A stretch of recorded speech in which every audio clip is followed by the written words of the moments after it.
ziringira kayimba ka Barbie kayimba nakayimbira mukyala wa Bobi Wine. Nayimbira mukyala wa Bobi wasayimbirani mukyala wange ebyange nebyalaba bikyali awo bityo naye akayimba konna kayimba kozi nalaba ebiseera ebyo twali tugenda mu kalulu ndoza kwa president and I was like natunuulira nnyo gundi eyo of course abasinga twayagala enkyukakyuka nga Bobi manyi twatugere naye abantu abasinga bagambanga nnyo Bobi Wine nti musajja w'amaanyi. So I was like naye banaye balaba Bobi Wine musajja w'amaanyi naye alina ekitigi ky'omukyala ate nga bagamba every successful man abayo mukyala emabega. So I appreciated that. Mugamba mutya every successful man there is a woman wasente abanga yasobola okubanga atambula nti akasente ku mutala yajja katwala kati olwo mwenga baani fenga abakkiriza mundu abasimaawo oba oli mbali basibe nawuli abasimasiba abakola omutala gwe yagana obasente naso okuba successful kale kansuubire naye bwente nebalina akayimba kebayita superwoman nakayimba kali ka Barbie ako akayimba nekatambula nnyo era nekatuuka nemagere by the way bakuba yamusanga mu ghetto ng'ekyobugagga ngatto it once and suffer once ye yali moto nga talina suubi nti naligula yadde omutto ng'akyali munoobwa fale empala kisibira mu loketo beside being rasta yalina ebirooto akayimba kali kalungi yo bakitenkanika Barbie superwoman ya kuyitibwa kali yonna yonna gyekali byonna gye musizoka nga mutulaba tubagala nnyo mikwano gyaffe abatulabira bitundu ebyenjawulo mikwano gyaffe atongera ddala okuba nga tubebaza each and every day that the hands for life bagemanya gange nateera atusazeho okuba nga tubaleetera omusajja he's a tiktoker mugenda kuba nga mumulaba wabulanga atuteebwamu sente ajati kaludongono nakugamba gendayo inamba weri ku screen osobola okuba nga omutuukirira anaabanga kukwasaganya mu mbeera ey'okuba nga obulamu bwe buteerera ddala n'ebintu ebigwa mu kkubo eri akulombereddwa muganda wange obulamu ne bukyukira ddala. So hit that number obe nga ekintu kino kitambuliza ddala bakwala baffe abali ebweru w'eggwanga tubagala nnyo feedback tugifuna and of course nammwe abali wano twongera ddala okuba nga tusiima obubaka bwammwe bwe mutuwa nga mutwebaza emirimu gye tuba nga tugezaako okuba nga tukola. With me here and in the celebrated tiktoker musajja w'amaanyi musajja munamawulire nate ebintu bino ajagenda tuwulira lwaki yabigattaganya n'ebirala ate nga musajja muyimbi ate is a businessman bwe kiri waliwo ekifo kyendeseeyo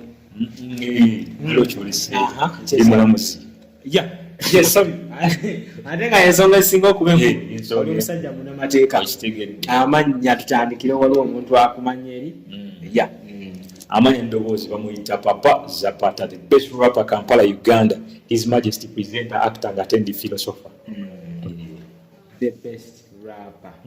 ani akikuwa the best rapper of course people babu studio ne bagamba sebo Papa Zapata kwasira of course bewanga bansudia kali bibatire abantu abasinga bibatire okukitwala naye abantu kasita bakkiriza amanyi g'abantu tebagalwana niwo okolota tusoma. So they said man go sing amba rap basigadde bafaani bo Papa Zapata okitegeera so yemusajja gwe tuli naye olunaku olwaleero jasooka ampe bana abantu credit waliwo omukwano gwange bamuyita musi ali eyo sides eyo akayunga wakiso omu ku masajja in fact bwe nasooka okuba nga nkulabirako ddala that was 2021 nga nyumira nnyo video zo nga era ziri nnyo musimu ye basajja yaŋŋamba nno dda nkunoonyeeko but maybe katonda essaawa eno gy'abadde atusobozesa 2021 then omwala omulala bamuyita Shamaine era olunaku lwe mu meetinga ne mulagako ku waaka wafaawo naŋŋamba namukwano gwange Papa Zapata ne mugamba omusajja oyo nali mwagala aye n'abivuga nampa n'enamba ne tukyusa n'akugamba naawe. So a big up balina mikwano gyange nnyo baagala nnyo. Tutandikire Papa Zapata. Who's Papa Zapata? Papa Zapata ye musajja abaddengawo ebbanga lyonna musajja nzalwa ye Masaka amannya g'amatuufu ndowooza bajja geetaagaga omanya abantu abasinga basirika naye ndowooza ko bajja gakebera kozi ogenda wawe yonna ku Wikipedia yonna gye tuli Wikipedia bannayuganda ssebo abamu balowooza tetuliyo gye tuli abatono tetuli bangi okisa nga tuli wala mu kitundu okubaayo obusonga butini nnyo. Wa mu kitundu ndiko just oyinza otunanula obusobozi bwawe netumanyiiza naye nga muvuuze Papa Zapata yoyo omusajja muyimbi musajja abadde omanyi bangi batutwala nga batikitoka they like tikitoka naye bw'oba nga olina account ku tikitoka nibeera tikitoka oba olina Facebook account obeera Facebook okitegedde nendowooza abantu bakuba bamanyi bwakubeera numbers ennene obeera ki obeera tikitoka era nze tikitoka ndowooza atali tikitoka atali tikitoka TikTok atali TikTok like nze wali olideko TikTok ayina gwe bayita TikTok omunene nga njogerako si butavaayo awagizi nze siyinza basinga awagizi abangi ku TikTok naye ati batikitoka ebayita batikitoka tebandaba nga TikTok so I am the only TikTok who is not a TikTok era tewali ojja kumpulira banjogera. Why do you think it's like that? Maybe selfishness mweri nnyo mu bantu naye tebiri nnyo mu TikTok muka naye mu industry nayo nabizabibaddemu so oli walaba guddwaka nga atambula akizibu okuvayo najja naku appreciating so nga ate nze tekina kyekinzijjako okugamba nti hanzi wakabi gundi wakabi era tubalabanga byonna gye babiira naye nga ezalawo lingi naye ebyo twabimanyira that's life. I think up yakajja ffe tubaddewo mu music industry not so long naye bitambulira wa mu media bitambulira so tubimanyi. Papa Zapata. Erinnya Papa Zapata erinnya Papa Zapata erinnya eryo nno erinnya eryo panvu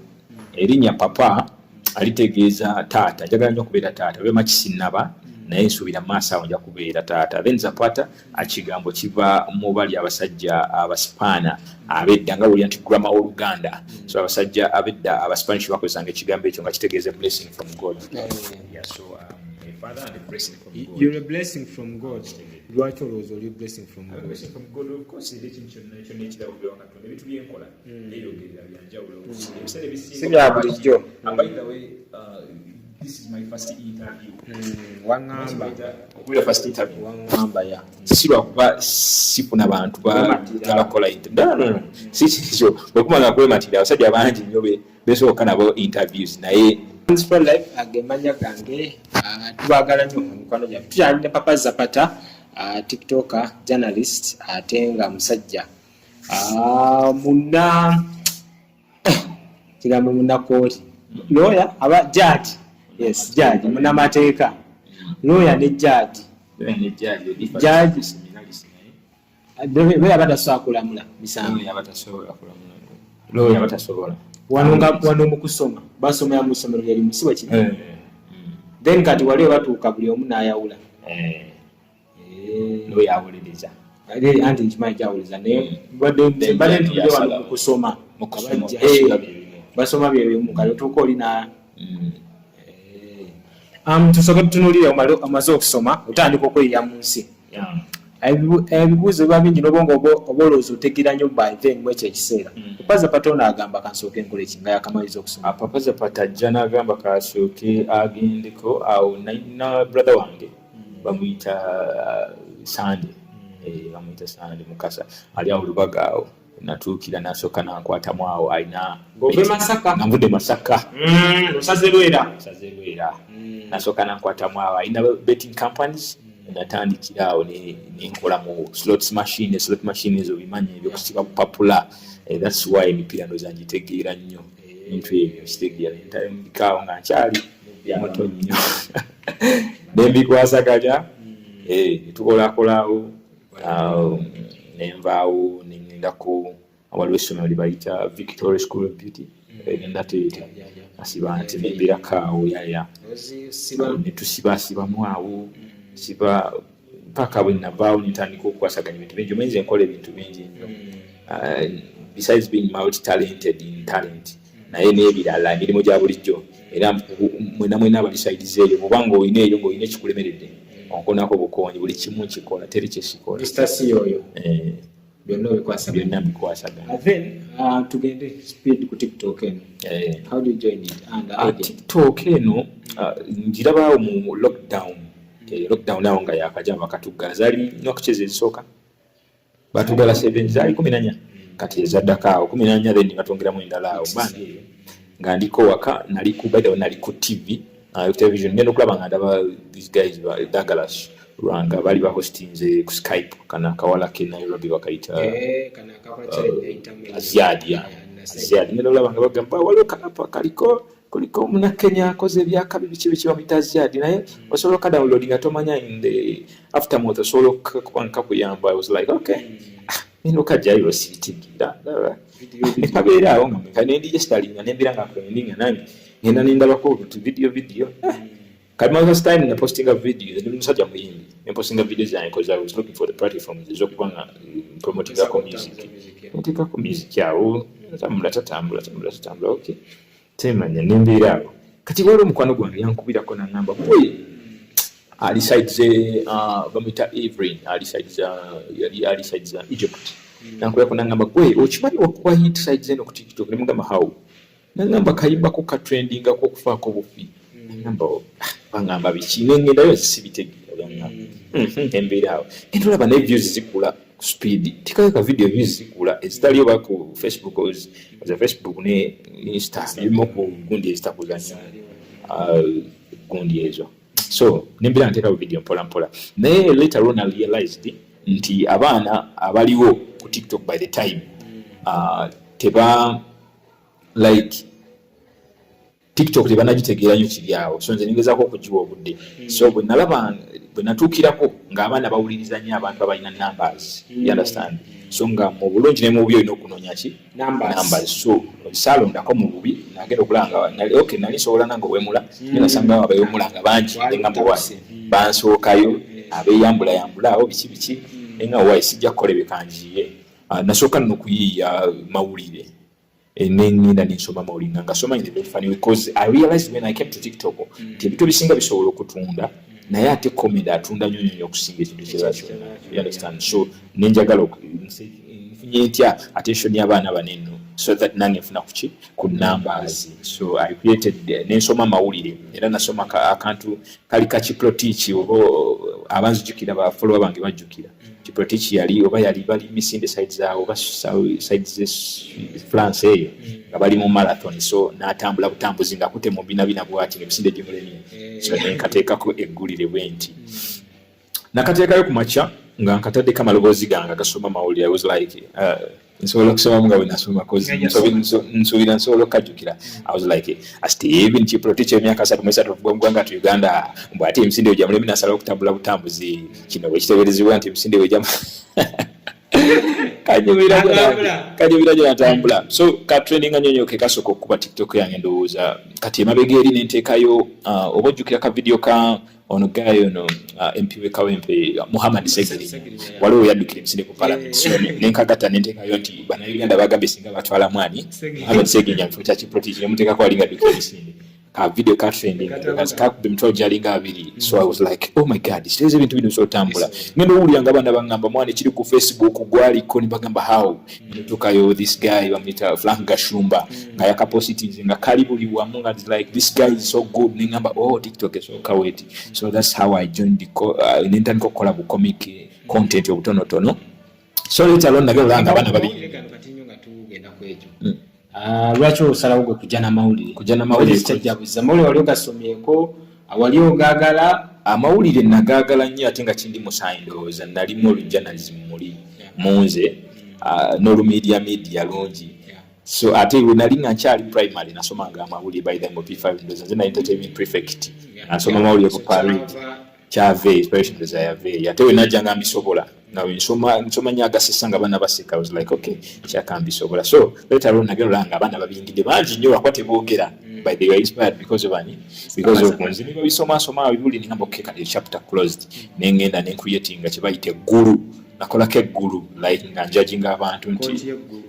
gyali eggulu nga ngamba abantu lwaki bakoze kino nga mbatwala mu geyeena you understand emisango let alone nafuna comments nyingi nnyo omuli ba pastor bagamba why do you imitate God lwaki ozanyira Katonda you know I feel like oba kyekyo kati ate nagenda nendwalamu bwe nalwalamu omusujja nga teguuna muli nange nekubamu mutya nga nkirabika nazanyidde Katonda so nalinepisaawo bintu byange nemunaayo omuntu akuba point nolwayagala nga mutufe kubinoga oba kyekyo so nengamba nkoze ntyo kifreezing okukijja mu Katonda nenkize nagenda olaba nga ekoti eno esobola okukola nagenda olunga nga ekikoti kiri wide cause tubeera tuli ku nsi ate ng'emisango mingi ku TikTok cause abaana beevumanga bano bawasama you know TikTok ye Uganda ndowooza emu ku TikTok ezikyasinza okubeera nga zilakinga content because abaana basinga balowooza okuvuma niwe mulai, that's the only content. You understand? That's why bawadde abaana abataata advantage nti oli wavaayo ne kakonti ya katono nasobola oyitawo because tekuli basinga bonna bawalala okitegeera bakuba nnyo tekuli nnyali basajja nga bagamba fake content baliwa ngani of course abamulina bamulina yes bamulina kiringa bagamba nti Uganda tuli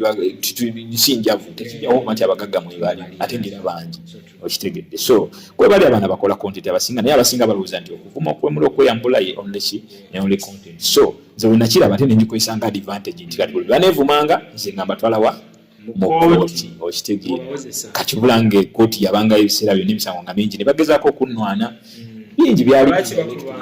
I don't know mwayiwa ekinyumiza omuntu ayinza okugakati yengera kanene bakalwana kinaye indirect nafuna okusomozebwa kungi nnyo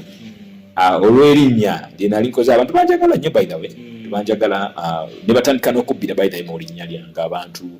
bakuyetinga fake accounts nyingi nnyo zisangayo Papa Zapata sizimanyi ko lyagamba na kufollowinga awala okugayiba mubako 80 million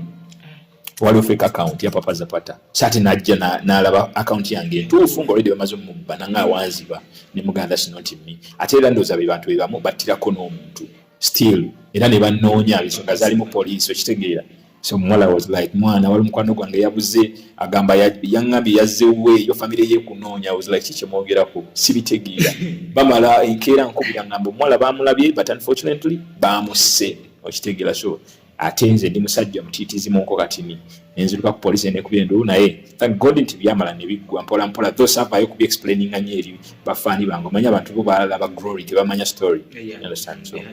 yeah at times obaleka naye nga okusomozebwako kungi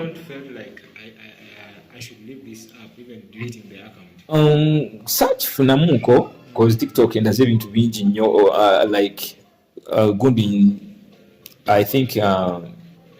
ebirungi nnyo okusinga ebibi. So search irowooza akeekya ndowooza wabula just nafunamu okutya kozi bingi byali bituuseeko olwa TikTok naye ate okufiira omuntu ndowooza kyali kyamaanyi ni Harry sorry nali simumanyi but it was my good fun bamugamba nti Papa Zapata yakubidde mbu yasanyuka nnyo. So yali muwala naye bamutira sajjeeyo bali kusegeyo bamurepinga ne bamuta n'okumuta I get the case. It was so bad.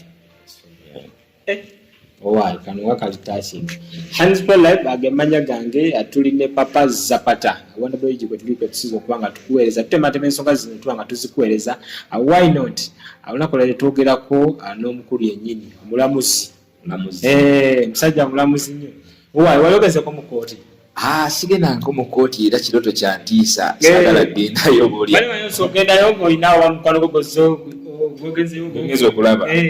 because bw'aba waali nsobola okugendayo naye besides siina nnyo mikwano mingi so ate gye nnyina gyekenneenya nnyo so nsuubira nti watena mikwano mingi ate nga tusuubira nti omuntu nga gwe ali celebrated kyekikula kyange siri nnyo mulungi mu kukola mikwano by the way njagala naye siri mulungi yakyo so naye ate bwendaba bakwano bange balina emikwano emingi n'emikwano gwagye gye batuusizza buli awo seekomba nnyo benina sinti bamala nenyongerako buli kaseera naye mbekenneenya nnyo saagala nnyo kunnumya muntu njagala nnyo emirembe. Lwaki omuntu yandibadde n'emikwano emitini omusuuza mulowoozayo nga gwe ayina emitini omuntu yandibadde n'emikwano mingi yandibadde n'emikwano mitini nga nze yandibadde n'emikwano mingi koze emikwano emingi giyamba wabula gambi that's my weakness njimanya ate basi tomanya weakness yo oba osobola progressing naye otamanya weakness yo kiba kibi ojongerako ngezaako era bwekaseera nyongerako kati nyongeddeko promota sauda kana ngena nyongerako mpolampola naye it's about kujekenenya nomanya abantu bebeera nabo naki kyosobola okuba nga oteesa nabo n'okubafunamu. Then njala tutunulire waliwo video gye wakola emu ku video ezannyumire nnyo video ya Nicolo simanya Nicolo kikutwalira bbanga ki kyekibuuzo because video nyingi ezimu nzerabira kikutwalira bbanga kyokubanga ogattagatta content buno because ezimu content abawanjawulo nolaba ka video akamu nga ka myezi ng'ena emabega video buno olukusanyusa okatereka ka video kanene like abaana bonna bagattagatta videos kwe bali baida abaana abalungi abasinga era ndowooza abaana bangi nnyo waliwo gayi bamuyita bamuyita shit asha shit mulungi nyo waliwo Panda KFM then waliwo Rango then Ivoni wali abasinga bonna ezisinage simayo baba mmanyi n'ekye simanyi abakuba bamu nabasooka ku app then abalala nabasangako nenga banyumira video ze bagatta zakalwali video jagatta n'alala nga isegudwa kikola banga kyo kubanga content uno bugattagatta n'okaleta ne kafitingawo nze kati video ngikole dakika 3 bwemanga ntudde kati ngenda kukola video empya ngikola dakika 3 though oba olina collectinga video ezo ndoza time esinga okutwalibwa because every time bw'oyanga oliko toli kusoma scrolling you like kano kaja fittinga then ngoka downloading then you have to fix them like atwali mu quick fixing 30 to 40 minutes nze mba maze kufilma video empya nga se videos nga 5 bamukazi Jaga video questions zikola. Ona kaisima. Isima lecture. Abantu abogera abo. Isima nalaba abamba kuvuma omwasi. Bambuma. Lwaki ozanyira ku mugenzi? Lwaki ozanyira ku mugenzi? Waliwo naenda lwaje bamvuma yali yani. Banga man this is not good. But it's all about waliwo ebintu ebimunga kituufu naawe okiraba kibi naye nga ate ekigenda kuwa abantu. Like esameze jagala nnyo jagala nnyo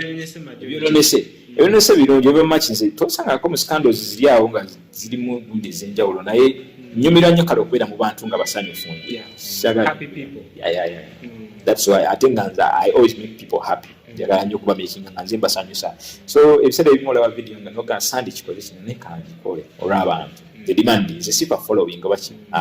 manyi my fans chiche bagala right now ndozula mbadi nasirikamu nengo bayita balaja nabagamba no mwana eto bijabya atabuke no tebichani majabu I'm like I'm coming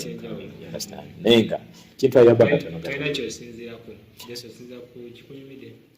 sina kyensinzirako just enyumide kastada bikinunga kinyumye nange sobola kyongeramu nekikubisamu ebiri ate kinyuma okusingawo for example kan videos za pretty wazira bizandi simanya yanyo Nicole omwala so bwe nazirabanga nga zinyumira laba trending atho abantu abamu bakola bintu bakola trending sobola okukola ebyayita ate bifuuka byakabi kweli you understand then era kindeta kukibuza ekiddako videos zino zokola zimu abantu bano bemukozesa mu video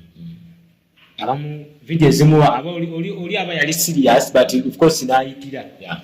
n'omukosa tofunangayo incident oli nagamba kino kyewankozeeko si kirungi yali ani oba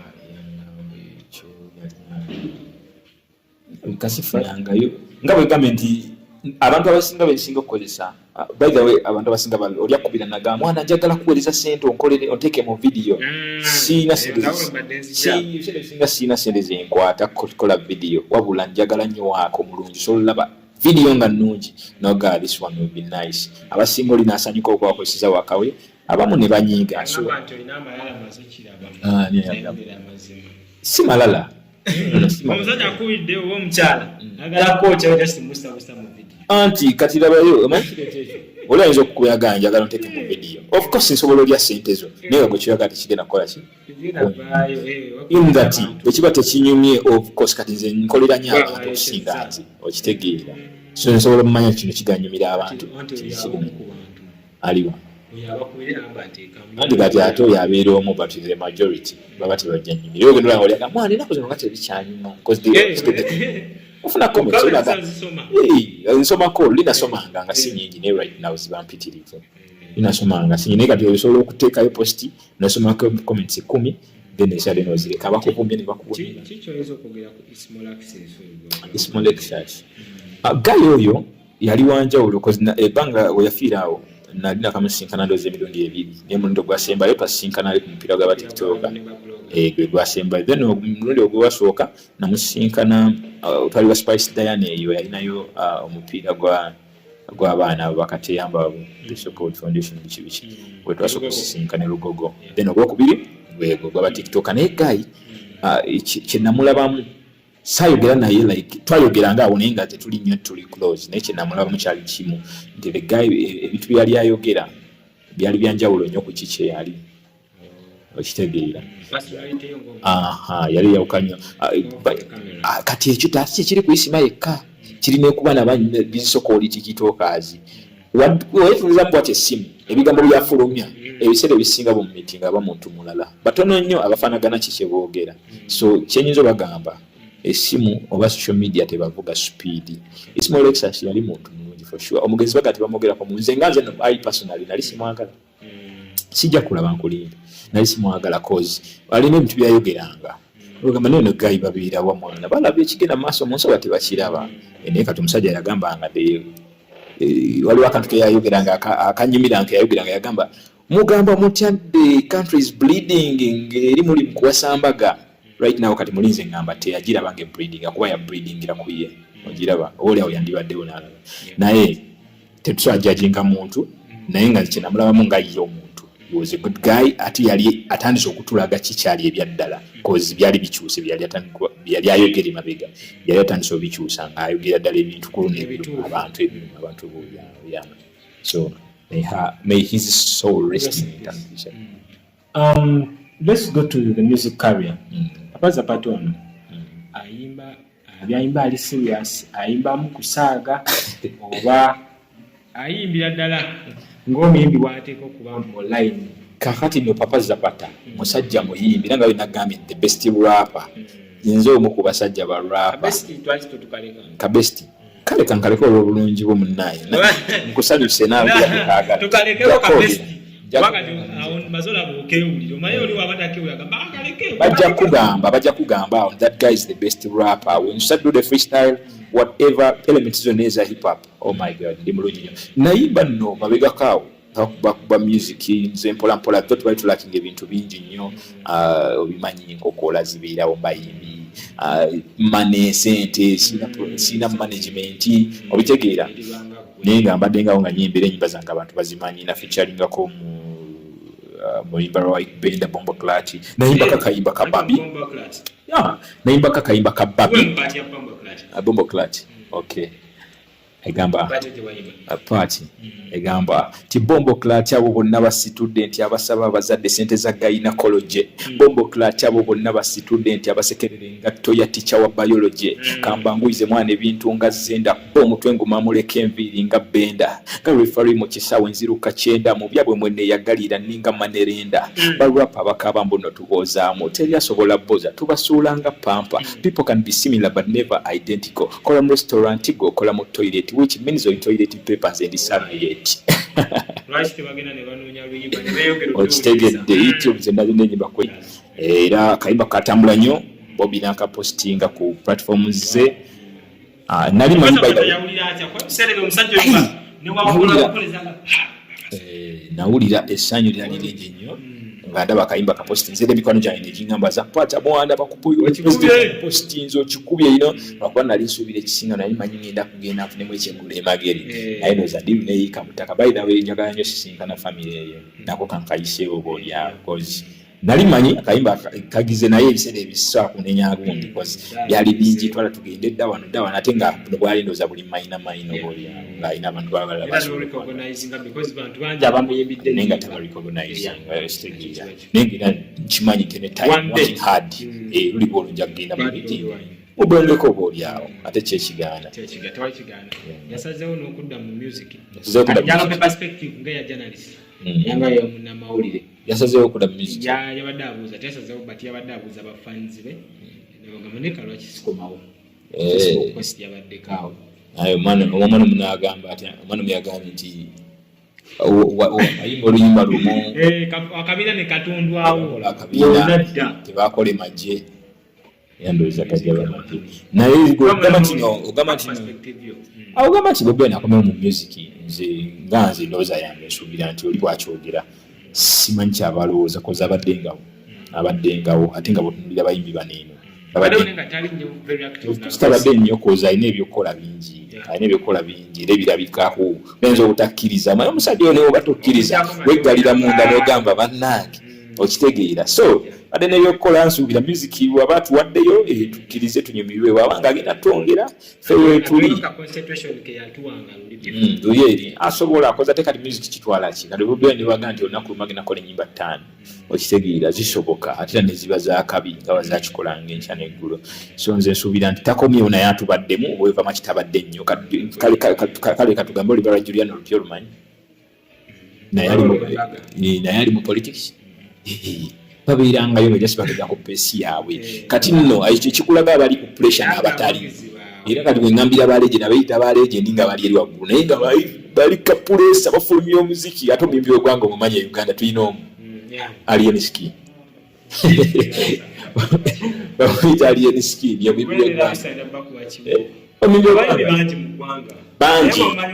anti ku bulumu obudde omuyimbi aliko bamuyita Alien Skin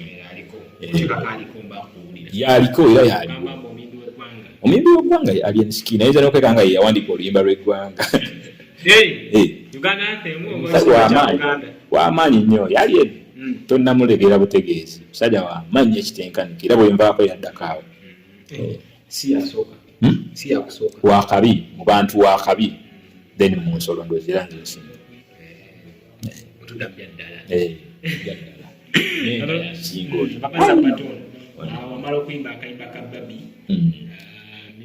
aho music nagiramu nkokozi kati omanyi oba wakajja mu music okola nnyo n'amaanyi n'oteekamu nnyo naye at times ogenda newesanga nga kisukka kubeera ekitone obutone nekisukka n'okubeera ssente naye ate lwakuba fakiti esingira ddala era nozemu kwezo eba ssente so being it you are lacking management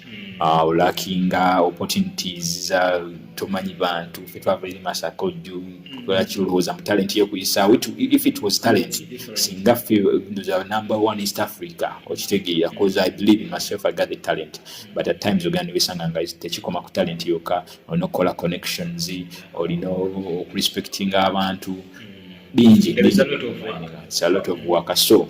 ng'omuyimbi nga munnamawulire nga content creator why do you think our music industry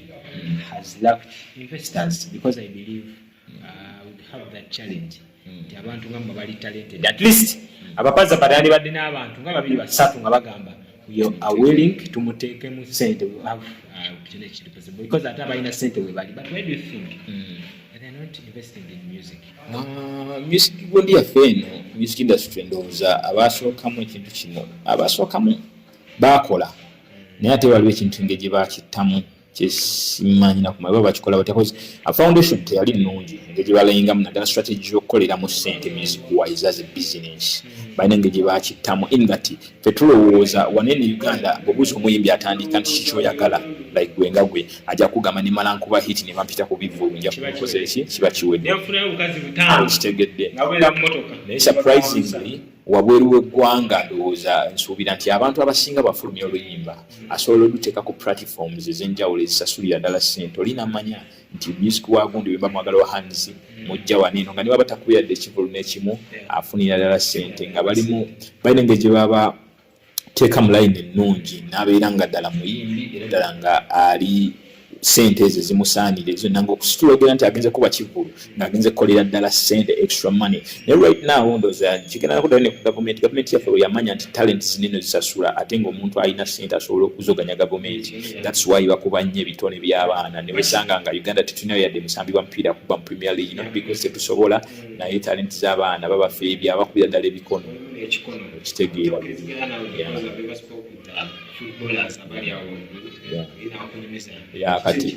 kati olaba abayimbi right now music taleeta nnyo ssente naye balinamu ku busente obutinitini so kati ate bwabanga bamukozeeko bulungi ng'alikira ddala ssente kitegeeza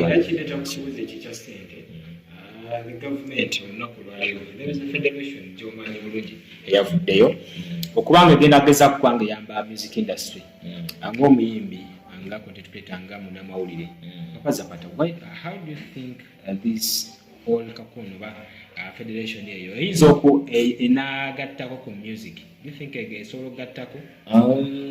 because ebitulimu ebiri bingi n'abantu abalimu tubamanyiiko kaŋŋambe gundi eyo gye bakoze kakuni abo eyo yandisobodde ogattako ku music industry naye wetagenda gattako gavumenti anti egenda kundeetekamu kasente ebintu bya gavumenti binene bintu bizibu nnyo cause bibaddengawo bineeno babaddenga bamiitinga ng'enkyanegula babadde bakolanga obubiina just kye bakoze ekyenjawulo ndowooza baayongeddemu nko ku bayimbi abatabaddewo naye ate ababaddemu abamu ne bavaamu you understand cause webanga waliwo ekibiina nga uma kati kyebagamba nti kyakabate nga nakyo kibadde kyalimu simanyi n'abayimbi b'Uganda oba balowooza lwakumeka ne bakola ddi kati abayimbi babaddewo bakolanga baani cause bangi nnyo talabyewo kyali wange Daxkatero saamulabyewo si muyimbi Alien Skin wamulabyewo si muyimbi Fresh Kid yabaddewo si muyimbi so kati simanyi strategy ki gye balayinza gye bagenda okuyitamu cause bo bagenze ne bayita abantu era biringanga za nyimba zaabwe ze bakuba ziri za politics kwekubira buki nkondi jangu wano waliwo ekiggwawo ekitigana kola era ogenda okuwulira at the end nti bannange miliyoni 2 nizijja simama 3 kati tugenda tema tutya abayimbi abandi basigala nga tetwetaaga ssente twetaaga policies okitegeera bw'oteekawo policy n'omwana wo enkyagenda kujja naye kati abayimbi bali ebintu byabe ebyokufuna ssente abaana abe bennyini bali inspired by bo bagenda kujja nabo bayimbe bafeesinga ebizibu bye bimu okitegeera omugezigezi yagamba nti an idiot ye muntu akola ekintu kyekimu nga ki repeatedly ng'asuubira enkyukakyuka mu kyo okitegeera so kati ebintu bazenga babikola byanjawulo ate bagenda kubeerawo kipya n'enkya bagenda kujja leero bakoze bagita UMAF kati ojjagala olaba nga bakoze UFMHHO okitegeera endala era bigwe okitegeera bisatu bwe biggwawo tewaba mulamwa so these guys they are drove by money sente zibavuze nnyo yet singa bakola policies oba oliawo kyandibadde kiyamba n'omwana omuto atandika oba oliawo that's why abaana basinga baddaka wansi obuzibu bagenda ssanga bw'amaanyi nnyo nnyo ekitenkanika interesting this all gatherings oba kubanga okuŋŋaana kuno because of his excellency Bobi Wine kubanga bano bwebatebwamu akasente gavumenti kitegeeza gavumenti egenda okubanga erulinga business ate balina rive yaveeno tekiva ku Bobi Wine kisobola okuba nti kuba kati mpozi batugamba big three babala muyimbi kinaki kati where is he his excellent singa abaddewo singa ekintu kigatambula bulungi naye kati ye kumululinga bulolinzi out mwaligambe nti wakirimu amukubira essimu n'agaana okukwata Bobi Wine wabeerawo nga wali kozi yomukuba atakyatuukikako si muyimbi bw'anaaba nga wali ekimu kijja tambula era kati ffe abawuliriza sayidi eno era tujja kugamba nti ekyo kyoyogedde kiki kituufu okitegedde kozi era gye bikomekereza ogenda olaba ng'emabega waliyo ate minisita gundi minisita ataddeyo ate bagenda bakolayo bati so kati byonna byonna era ogenda okulaba nga maani tetuli mu kulaba kwegatta bulijjo bwe tuyinza okuba nga twagala kwandibadde kwegatta naye ate ndabira ddala kweyawula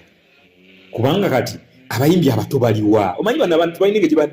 ba underminding abayimbi abato okitegedde tebamanyi nti nabo baaliko abaki abato era ye problem eri bayimbi abasinga mwana bwe mulowooza mbu nno mukubyemu akatuni kamu 2-3 gwe nolowooza mbu ogenze bayimbi abakulu tebalina kye bagenda kuyamba dda mu baana abato wansi that's why njagala nnyo guy Alien Skin togenda musanga mu bayimbi simaba baakuba nnyo abasinga bamunoonya not because wakabi naye kyali akikola edda atakwata ku baana abato okitegedde omusanga mu baana abato nga baali nabo ne boogendayo ewuwe omusanga nga mwenanga muze muli ku same page bwe muti naye bali abayimbi abakulu balowooza bakwata kintu kyabwe bati that's why bali ne bapromota nakasaako kaabwe so abaana abato bonna babasse music filled out times filled out once ate nga abaana balungi nnyo era ogenda owulira mufo kyoba credit nti gundi yayibya akayimba kali baga oyo boboga mu music that's the generation because mwesibyeyo ate nga temunabeerayo and the generation the fans the generation is looking for their generation tebabalaba balaba tv neri namukuliko bali abasajja bammwe babawa ku ssente they are looking kati banga balina tiktok basobola okubalabira that's why bazze eri bwe bati away from that let's speak about TikTok again. TikTok eno gifunyemu biki? Ebimu ku byo nfunyemu ebintu bingi bye mazima naye ekisookera ddala kyenfunye ku TikTok nfunyemu emikwano sagala nti siri mu mukozi wa mikwano ndowooza TikTok ekoze half of my friends benina right now bangi nina abaana abali simanya Saudi Arabia Dubai luddawa my friend wentandika mmenya omukoma nti bagenda nyiiga because bo bangi bya ddala then wabeerawo abantu abali wano my friend funya abantu bangi ate nga basinga bali real they are like mwana gwe guy oli wakabi bambereddewo nnyo bintu bingi nnyo besandituuseeko right now siri bulungi naye ate sandibadde wano singa siripo okitegeera siri bulungi naye ate kusinziira ku kike nali siri bubi ate nga kimu kwa abantu siza wawendi be baana abo la TikTok friends kwano jange nabo babigi TikTok abasinga no mikwano jange zote tuogera on daily basis nga mikwano jange abamu bakubira kasima vibe bawo abantu bakubira nga tebakwata bandi bakunyiga busy lwacha barasimu byofumbango befulanki banene wakiwulira muli nti oli munene n'ebino bintu byansi oli kakasa nti oli mutono yakira omanyi tebye toswa kyegambye teweeyogerera bakyogerera otuuke wantu ng'oli munene owulira muniti lulinga nga luyimba tusagamba nakubye hiti ogiwulira nomanya nti kati boy okitegedde kitegedde so abasinga beeyogerera eno ndi wakabi naye ebiseera ebisinga nga wakatakola ki taliiwo naye nga bakyasolina bakwogerera manya oli something tugendeko ku music career yo tumalize wangambe olinawo album gyoleta nga munamawulire njagala tukkiriziganye n'abatulaba nabo tukkiriziganye nabo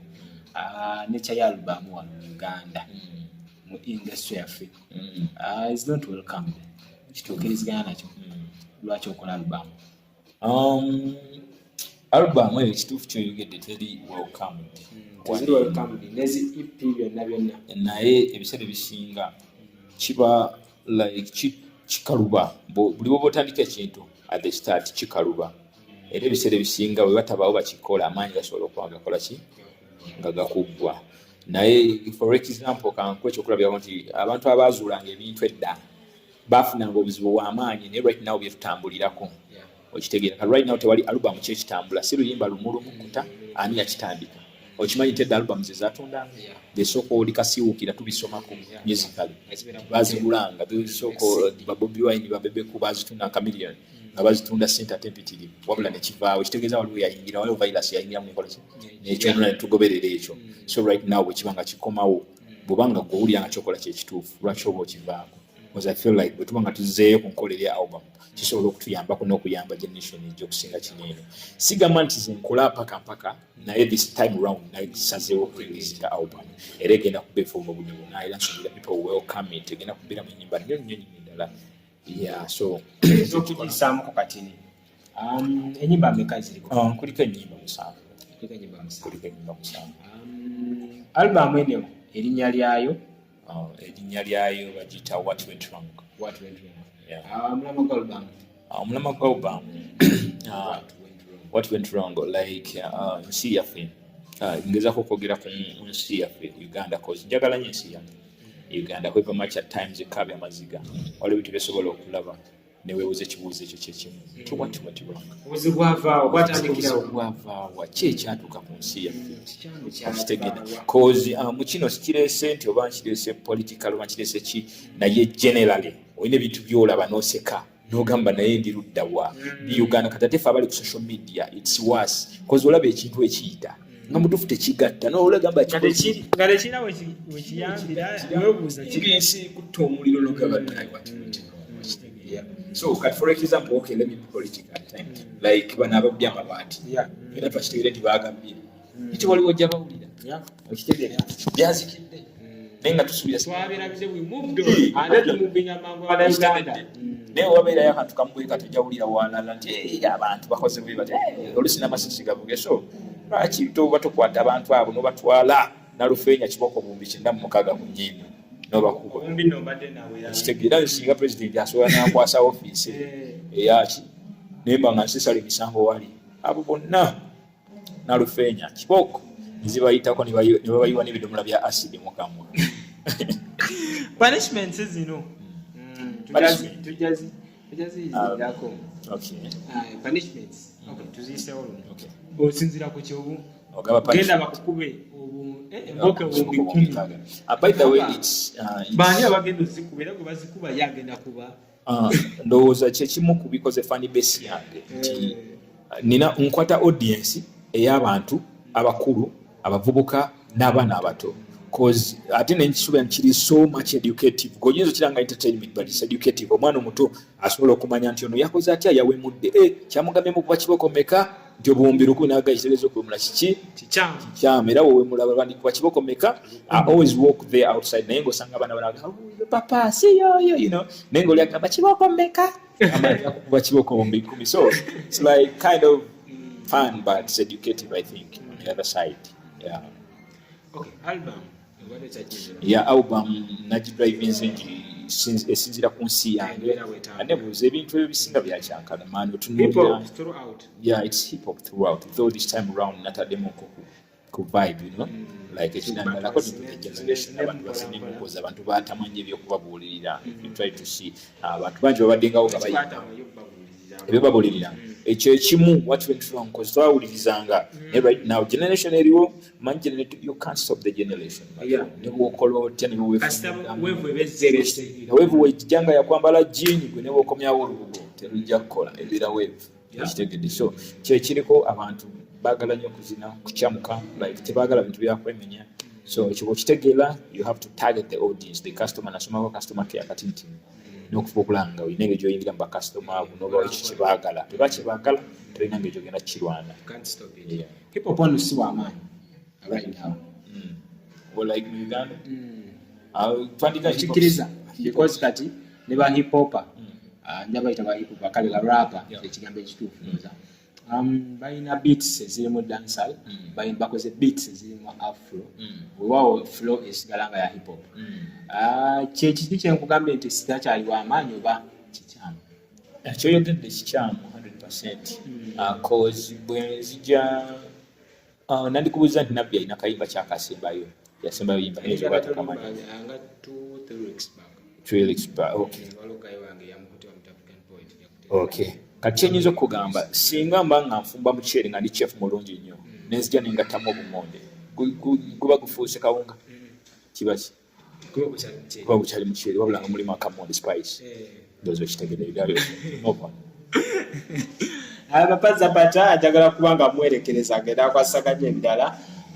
then najala tumalirize Papa Zapata kasiyo yokano siyo it's my slogan gyenkozesa akantu ako twabanga eyo nga tukakozesa I was like waliwo guy gwe nali waliwo omukyala yali ayita eyo nga ndi mu ghetto zange eyo tuli mukwasaganya so nali ntambula guy yagamba munne nti oyo muyayisi ye Zapata employing agamba si oyo cause nali nyimiridde ku mudaala gwa chapati niragula chapati kati nga everyone's like surprisingly ndowooza nali w'amaanyi by the time nga semanyi kyeka nali w'amaanyi cause omuyayi n'agamba nti yoyo ngenda bula nga kakola kagamba si oyo I was like kano being like omuntu ali creative neŋŋamba ekitegeeza akantu kanne si oyo because I was like nkafeezinze ntya okunyumira abantu I was like buli wenkola nga njagamba si oyo ngenda owulira abantu baka appreciate I was like okay so every way